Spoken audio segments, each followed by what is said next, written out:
Hello everybody, welcome to 2CTV, your global news channel. We come to you guys with some breaking news coming from the conflict in Ukraine. The insane British Prime Minister Keir Starmer has now announced that British troops will be going to Ukraine.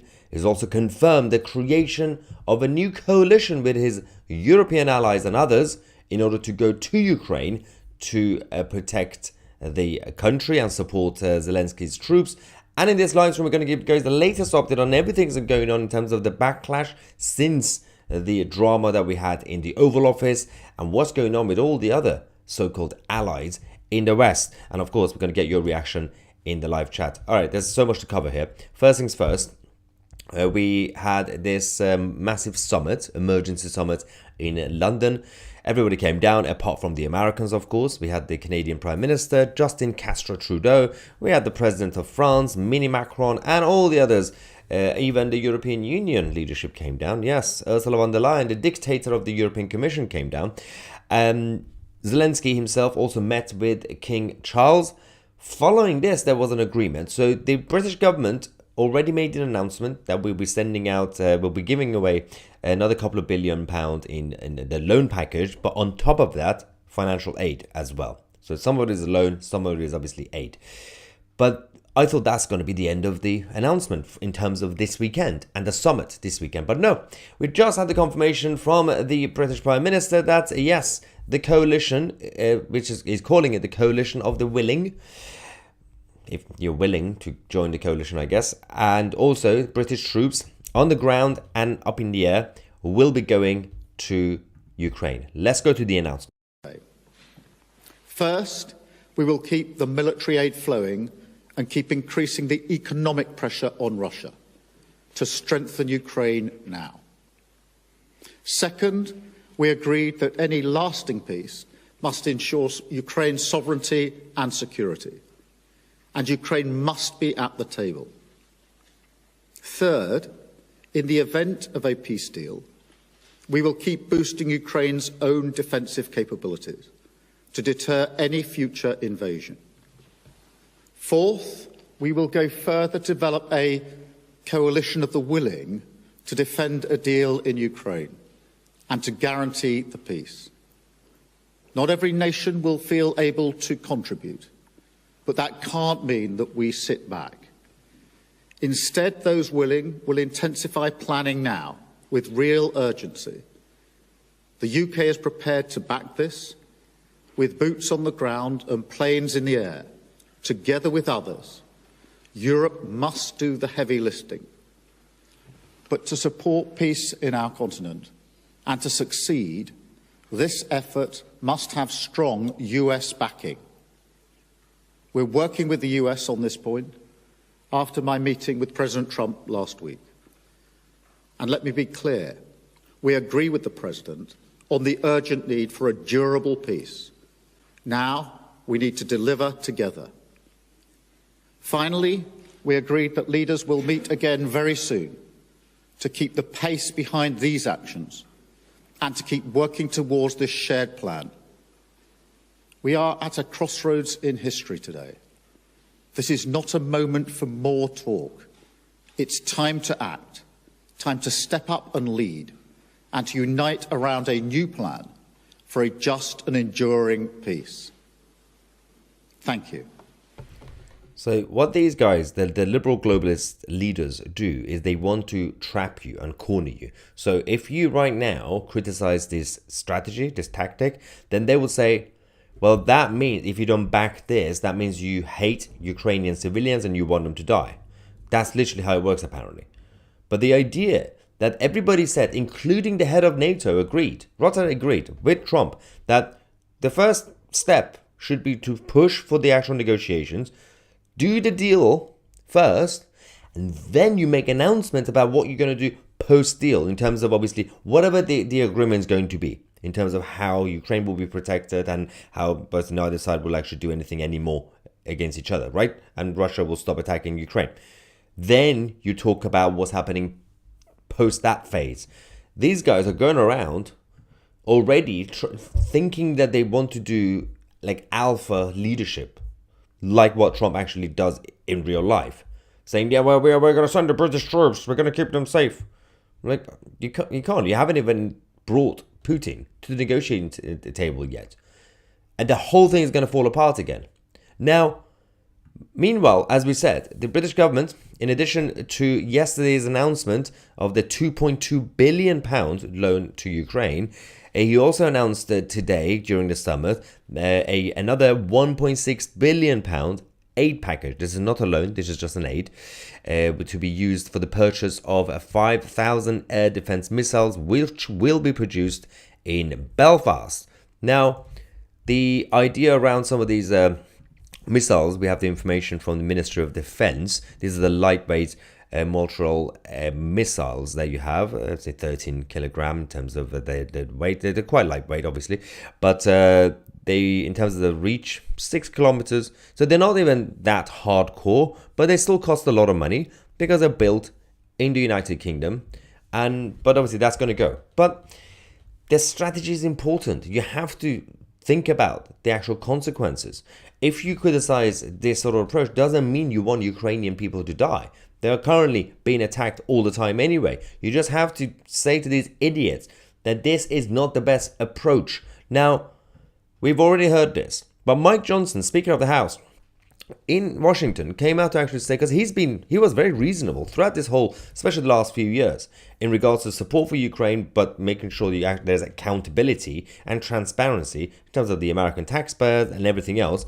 He actually came out to express his views on what happened in the Oval Office. He made a good point. As I said, the approach should be prioritize the actual deal first, rather than do the barking. I have participated in a lot of bilateral meetings in my time with heads of state and other dignitaries. There's always a certain protocol that goes along with this. I've never seen anything like President Zelensky's behavior there. He berated and interrupted his host, and instead of expressing gratitude for the extraordinary help that the U.S. has provided his country and effectively helped him stay alive and stay in power. So the way that went down was very disappointing.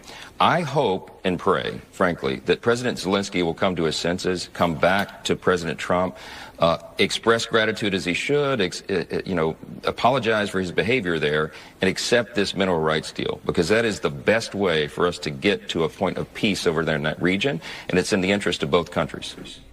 It's true. Firstly, there was a request in the live chat. We're going to get your reaction in the live chat in a couple of minutes. There was a request to turn on the slow mode on the chat because it's too fast. So many people. We almost have about 8,000 people watching. Thank you so much. Mike Johnson makes a good point. But it goes beyond this, because we've heard different rhetoric from different parts of the Western side. So whether it's the head of NATO, whether it's President Zelensky, whether it was President Biden when he was in charge, Boris Johnson as Prime Minister, you've heard these things, for example, in the past, previously from Zelensky, the robust language. It's absolutely great for any leader of a country to be robust, to stand up for his own people. There's nothing wrong with that. But when you then speak for other countries and on behalf of other countries, it's the same thing that he did in the Oval Office when he said, well, America, now you feel fine because there's a bit of an ocean between you and the rest of the world.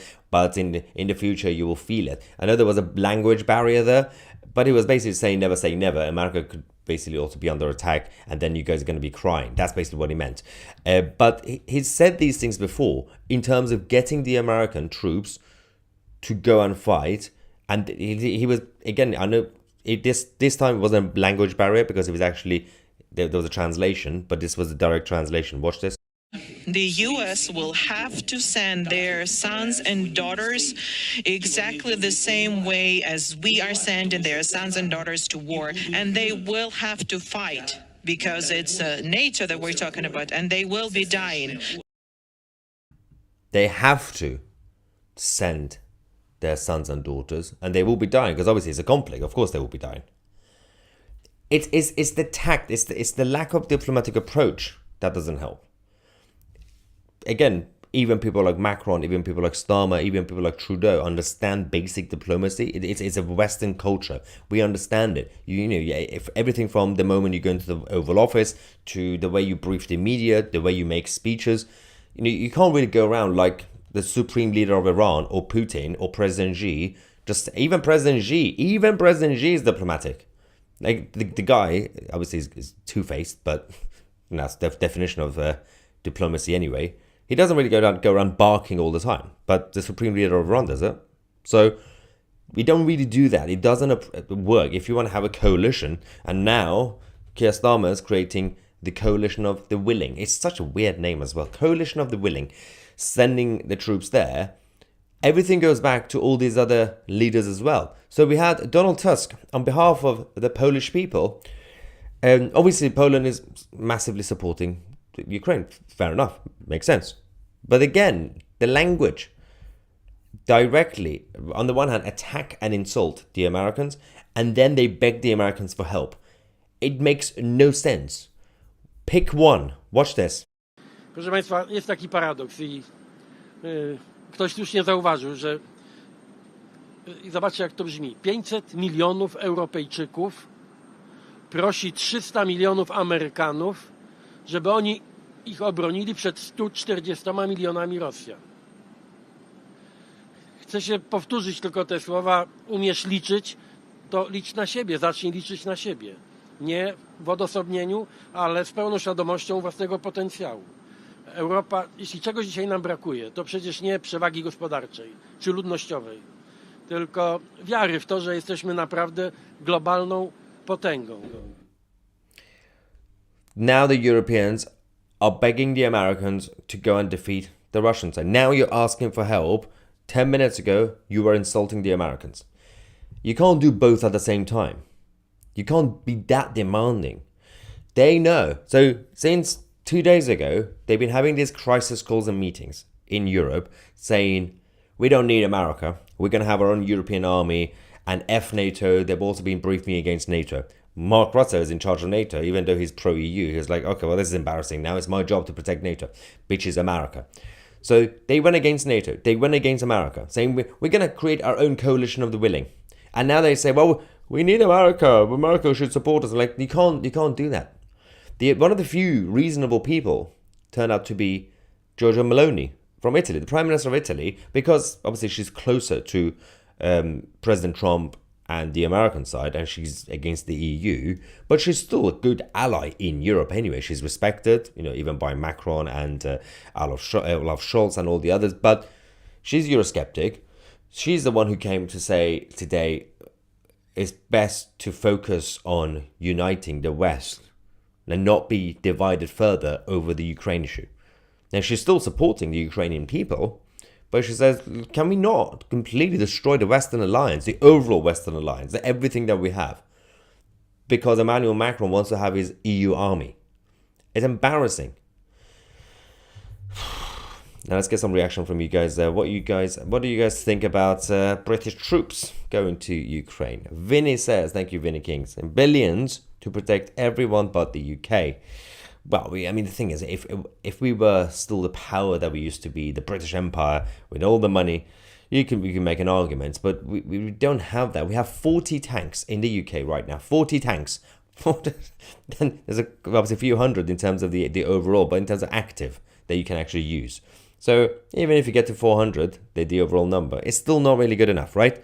Now, there is a problem with the fact that we have a big issue in the UK. If you take London out of the UK, in terms of the contribution to the tax system and everything else, and the GDP of the economy, with all the respect to the rest of the country, it's not the fault of the people, it's the fault of the government. Without London itself, economically, the UK is in poverty because of the mess that successive governments have made for the past few decades. This is not, you feel that, we are Great Britain. They completely wrecked the country, the whole system. We don't have enough money for nurses, for teachers. And then, forget about obviously instant support for allies like Ukraine. We're still sending money to dictators and Hamas and Hezbollah. It's just that I don't understand what's going on here. This one says, Aristotle Plato says, how is the UK prepared to back this when not asked? To back this. Asked by whom? Sorry, I didn't get the context of the question. The one thing is that, if Britain gets involved with some sort of, firstly, they're talking about post peace deal phase, which is stupid. All Putin is going to hear now, he's going to get furious. He's going to hear, all I hear, British troops and the coalition of the willing going to Ukraine. And you're saying, but no, we're talking about peacekeeping. Yeah, but why are you saying it now? Do the negotiations first, get that, then sort out the security for Ukraine. It's like they're doing this on purpose. It's weird. They're supposed to be the grown-ups. Frankie says he won't be happy till he finishes this country off. He's crazy. That's Starmer. Katie says, I do not want our troops going there, not our war.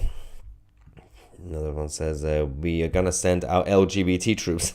To be fair, a lot of the troops have gone completely woke now. So good luck with that, guys. UK troops to Ukraine without Russians' agreement. That's the thing. I mean, they will come back and say, no, yeah, but we're talking about the peacekeeping troops. But they say on the ground and in the air. You're saying it now. You're going to provoke Putin even further. It's just a terrible tactic. Unless they think they're being clever. They think, oh, now Putin is going to see this coalition of the European leaders. He's going to be scared. Really? The support from the European side and mostly the US side to Ukraine obviously has resulted in the Ukrainian side being resilient enough not to be fully taken over. So that's been good, right? You kept the Russian side just right there.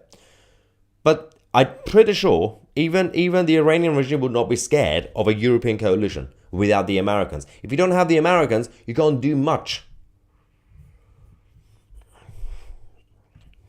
Luke says that the man who won't stop screaming about a £22 billion black hole now wants to pay to potentially deploy the British army into Ukraine.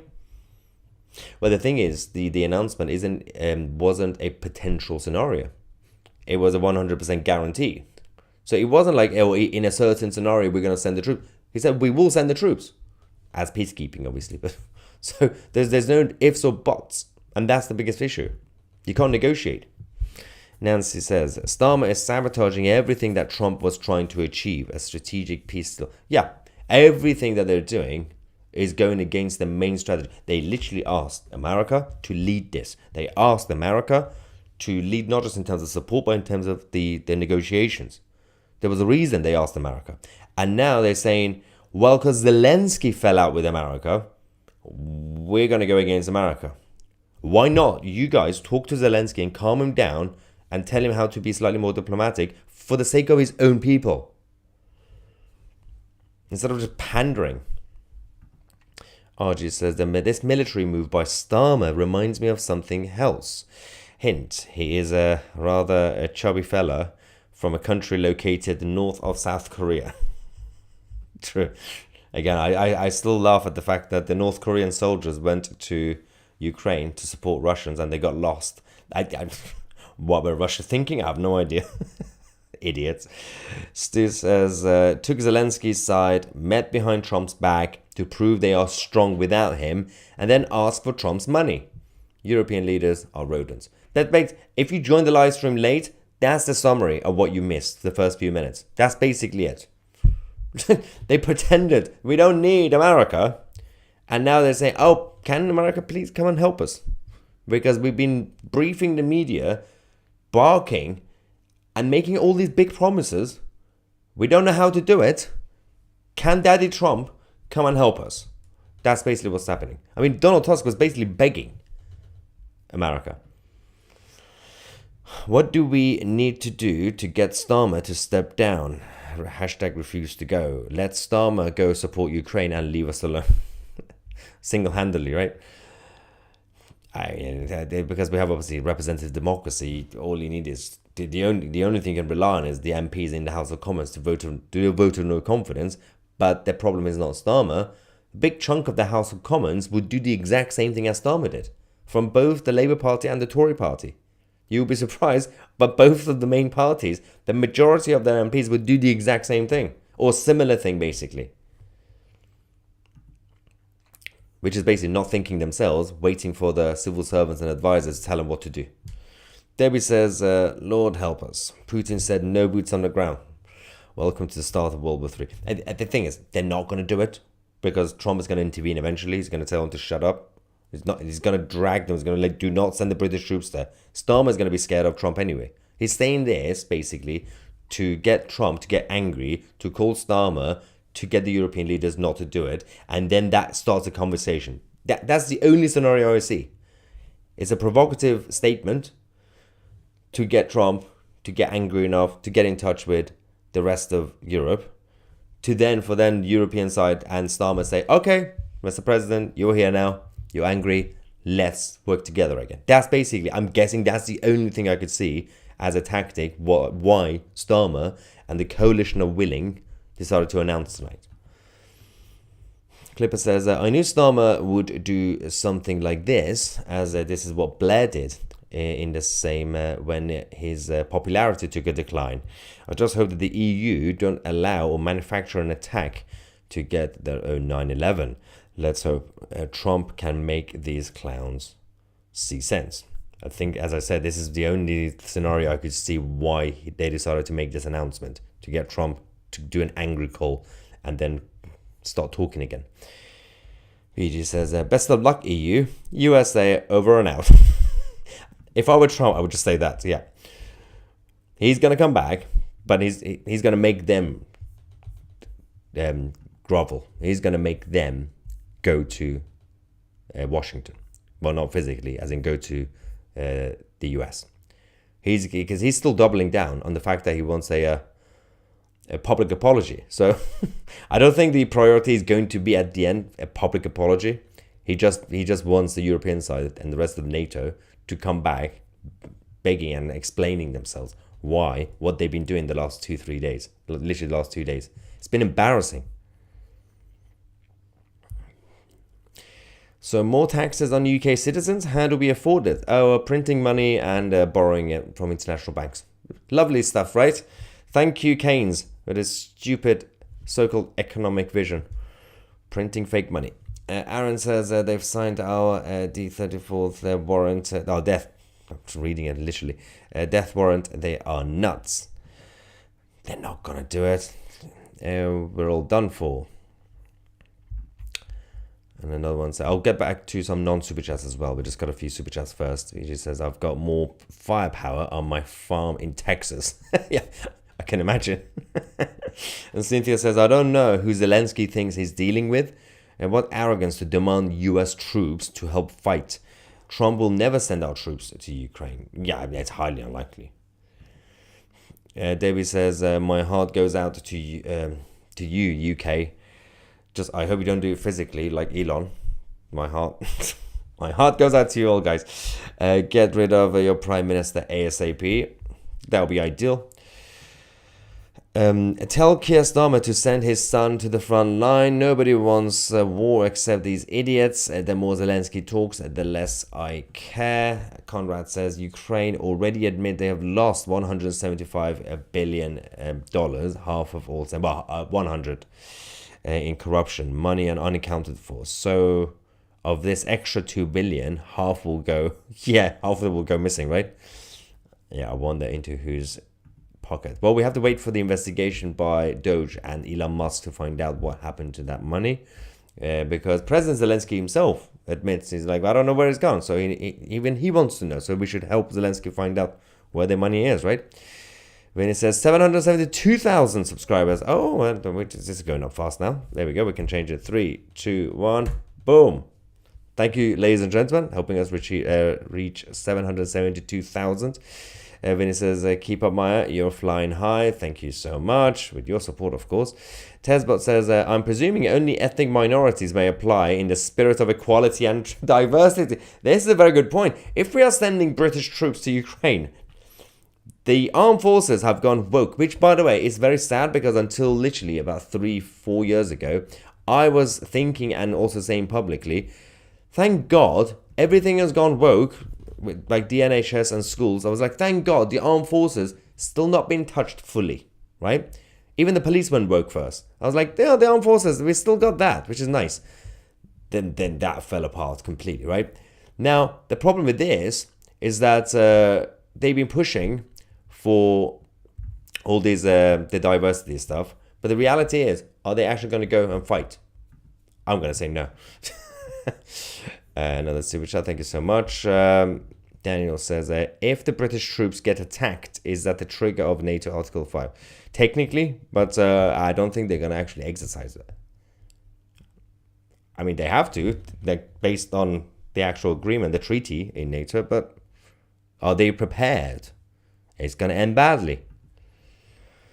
You're going to force China to get involved. And China really doesn't want to directly get involved because they have a different strategy. I feel a march in Parliament against this is what is needed. We do not want any of this, and no one with a brain is for any of this. The thing is, the way the media manipulation works, they still manage to get a huge chunk of society in Britain to still support this. Like, just wait for the next opinion poll to come out. I know we don't trust opinion polls because it's about how you phrase the questions, but they're still going to create this atmosphere that the majority of the British public support anything we do for Zelensky, because they will make it seem like whatever you say yes to, you're helping Ukrainian people. So basically, essentially, the questions will be, do you want Ukrainian people to live? And you say yes. Obviously, you should say yes. And then they say, well, that means you support Starmer's plan. This is how they do it.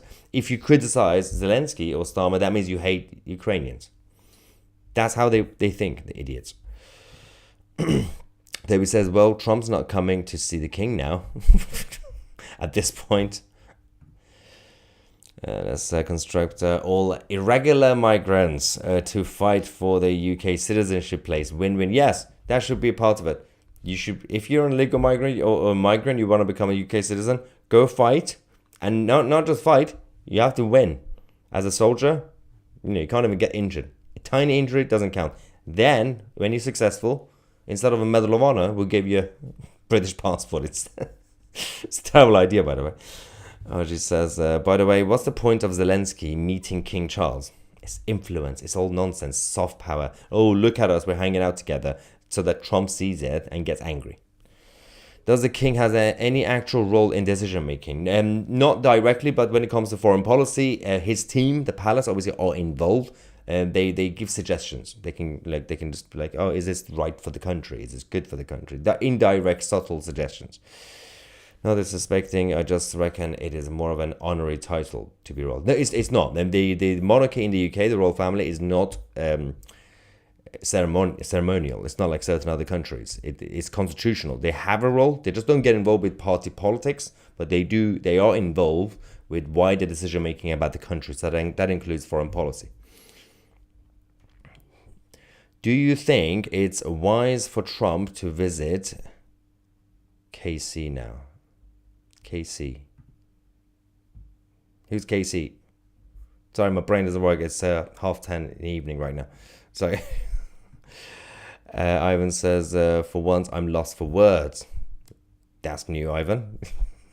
Stu says that this is why he upped the military spending. Not for us. It's a good point, right?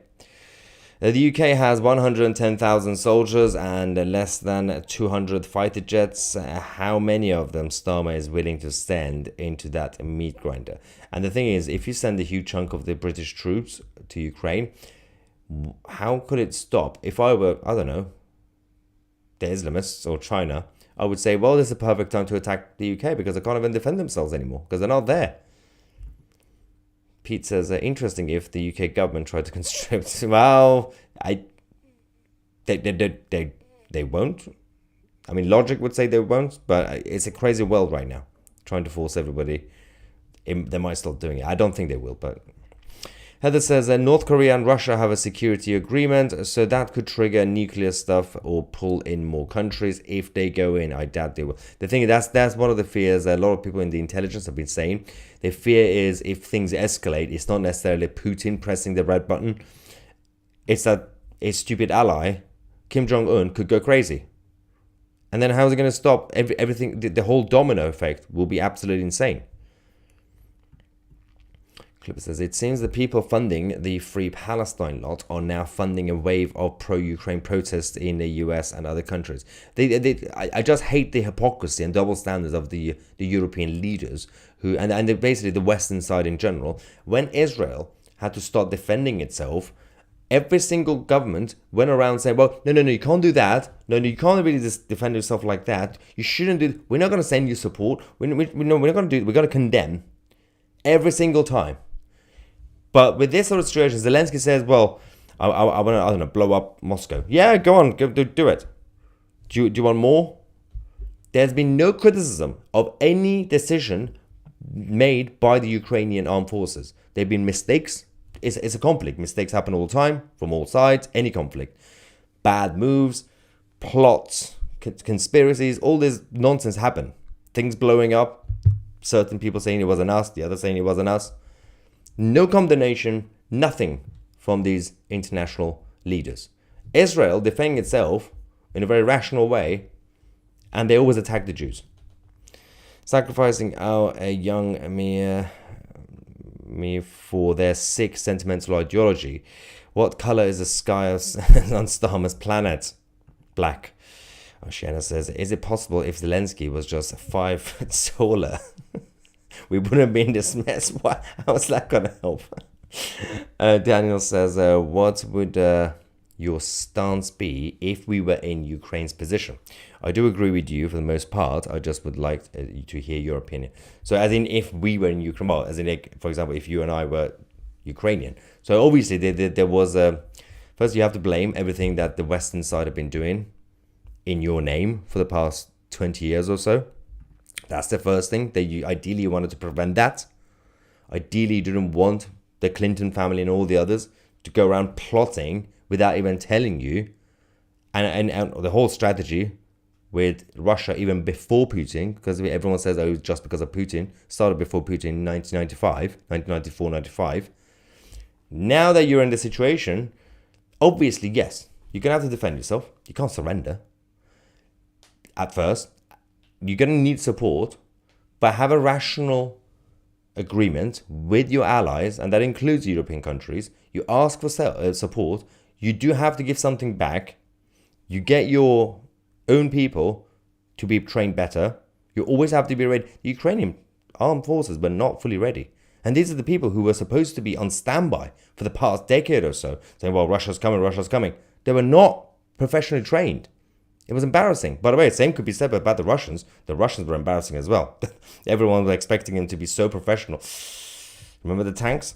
But now that you're in the situation, there came a point where everyone knew the only outcome is diplomacy. The only outcome will be negotiations. This was never going to end in any way unless Ukraine surrenders, which will be a bad idea anyway. You can't take Russia. You can't just... They've been trying to kick him out. Doesn't work. You have to do negotiations. This is the only way you could do it. And it's probably best to listen to your biggest partner that's been helping you, which is the United States, rather than listen to the Europeans who've been... All they've been doing is just talking, whispering in Zelensky's ears, yeah, you can do that, you should do that. Boris Johnson was one of them. Phil says, I'm embarrassed for my country and I'm a veteran. Where does it end? Michael says, United Kingdom rally at the same day Trump's here. We should get Trump to come to United Kingdom rally. That would be good. Let's quickly get a couple of non-super chats because I've been neglecting the rest of you guys. Kaxar says, Trump needs to dial the EU down and get back to diplomacy. Ideally, yes. Vinny Man says, the NATO crossing the line of death. The thing is, the NATO side, the NATO leadership didn't want this announcement. The European side essentially forced them. And that's why they got Keir Starmer to make the announcement rather than Mark Rutte, because NATO can't make this decision without the American side. America is basically NATO. So if this was not a NATO announcement, this was the new coalition that Starmer's created with the help of Macron. It's basically the Europeans and Canada. It's just Trudeau and the Europeans, primarily. So this is the coalition of the willing to make it sound different to NATO, which basically is NATO without America, which means it's NATO without money. Without money or troops, enough troops.